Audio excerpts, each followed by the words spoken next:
November 24. కేవలం యెహోవాకు భయపడండి. దేవునికి మాత్రమే భయపడే వ్యక్తి ఇంకెవరికి లేక ఏ గుంపుకు భయపడనక్కర్లేదు. భయాన్ని రద్దు చేసేది దేవుని యందలి భయమే. దేవుడు తన వారి విషయం శ్రద్ధ తీసుకుంటాడు. అంగట్లో పిచ్చుకలను కొనడానికి ఏమంత ఖర్చు కాదు. అయినప్పటికీ ఓ పిచ్చుక నేల రాలడం తండ్రికి తెలుస్తుంది. అక్కడ తండ్రి ఉంటాడు. దేవుడు అద్భుతంగా పిచ్చుకల గురించి అంత శ్రద్ధ తీసుకుంటే తనను సేవిస్తున్న తన వారి విషయం ఆయన శ్రద్ధ తీసుకోడా? ఆయన తప్పక శ్రద్ధ తీసుకుంటాడు. దేవునికి మనం పిచ్చుకల కంటే ఎక్కువ విలువైన వారం. దేవుడు మన జీవితాల యొక్క అన్ని విషయాల గురించి శ్రద్ధ కలిగి ఉన్నాడు. చివరకు మన తల వెంట్రుకలకు కూడా లెక్క ఉంది. మొత్తం సంఖ్య లెక్కించబడటం కాదు, ఒక్కోదానికి ఓ సంఖ్య ఇవ్వబడింది. దేవుడు ఓ పిచ్చుక నేల రాలడం చూస్తాడు.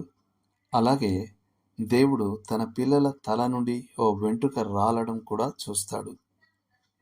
ఆయన తన వారిని కాపాడినప్పుడు ఆయన వారిని ఒక్కో వెంట్రుక వరకు కాపాడతాడు. దేవుడు మన పట్ల అలాంటి అద్భుతమైన శ్రద్ధ తీసుకుంటున్నప్పుడు మనం భయపడాల్సిన పని లేదు.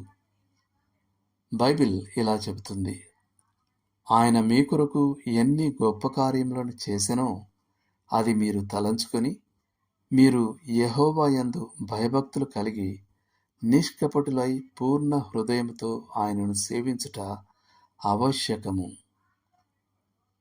సమూయేలు మొదటి గ్రంథం 12వ అధ్యాయం 24వ వచనం. ఇవి కూడా చదవండి. కీర్తన 31 19వ వచనం, 34వ కీర్తన 7 నుండి 11 వరకు, 103వ కీర్తన 11 నుండి 17 వరకు. చేయాల్సిన పని: కొన్ని క్షణాలు ప్రభువు మీకోసం జరిగించిన గొప్ప సంగతులను తలపోస్తూ గడపండి.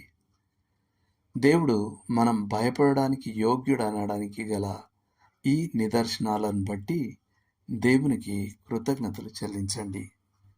దేవుడు మిమ్మును దీవించును గాక. ఆమేన్.